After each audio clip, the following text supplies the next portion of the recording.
We loved this show. Oh my. We loved it. I loved it. I loved this show. I loved it. Loved it. We loved it. I loved it. It's like everything we could want in a show. There's so many shows on Broadway right now that are like, there's the show for the comedian in us. There's the show for the fag hag in us. Show for the Jew in you, for the Catholic in me. Broadway is catering to us this year, Emily. Coming from a strictly musical theater person background, I would say I don't like this show because there were very few musical theater-y moments. Sure. But like, and I did notice that at a moment, I was like, man, there's not really musical theater moments. I don't care, because what is happening on stage is amazing. And it is glitter and beautiful costumes and all the music that I love, sung by divas who are flying from the sky. Sound like a baby boomer talking about what Baby It's You. Well, this is what we said after the show. Patty was like, maybe this is what baby boomers feel when they see Baby It's You or Rain. And I was like, maybe that's true. Those shows are shitty, but it's true. And the show was awesome. Yes. Because it had a great story, good humor, like the jokes in it, especially like Bernadette's jokes. I mean, it's like the same lines from the movie and stuff, but she's so... Bernadette has such a beautiful power in her that, like, you know, she's in such a vulnerable place being who she is in the world, and there's parts where, you know, she's getting ripped apart by these horrible people, and she, you know, very stoically is able to sort of like take a moment and then come back with like the best comeback you could imagine. Ugh, I love it. Oh my god, that Tony nomination's so well deserved. Oh my god, Tony Sheldon. For Tony Sheldon. Amazing. Wow, that performance. Beautiful.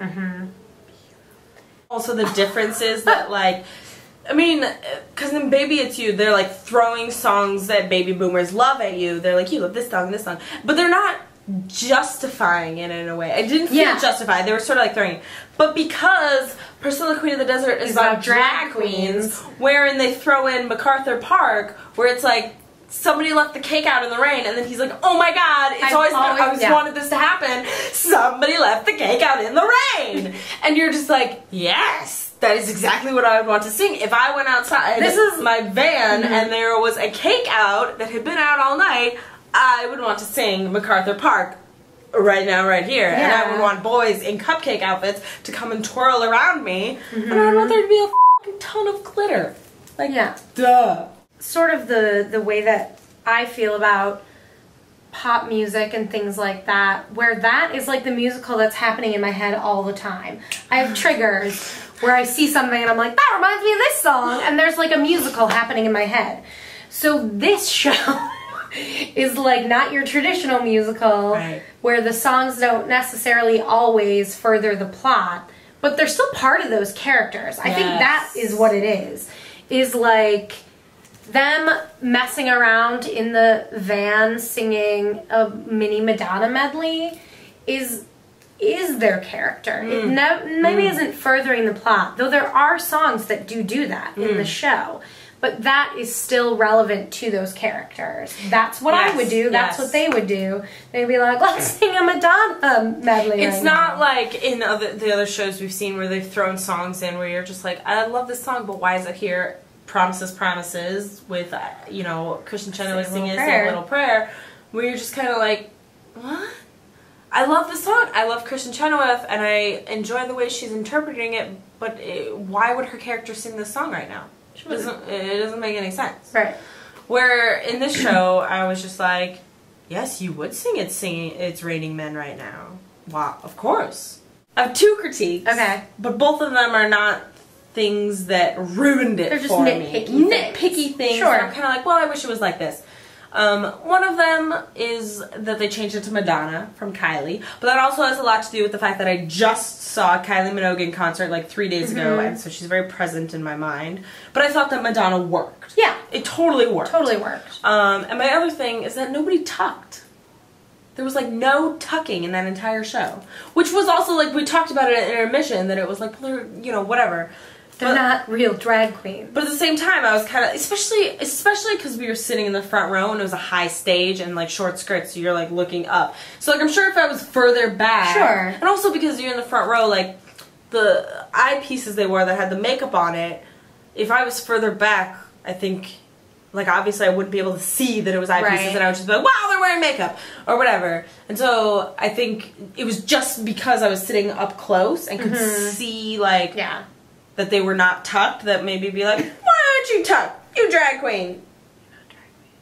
But they're playing drag I understand that.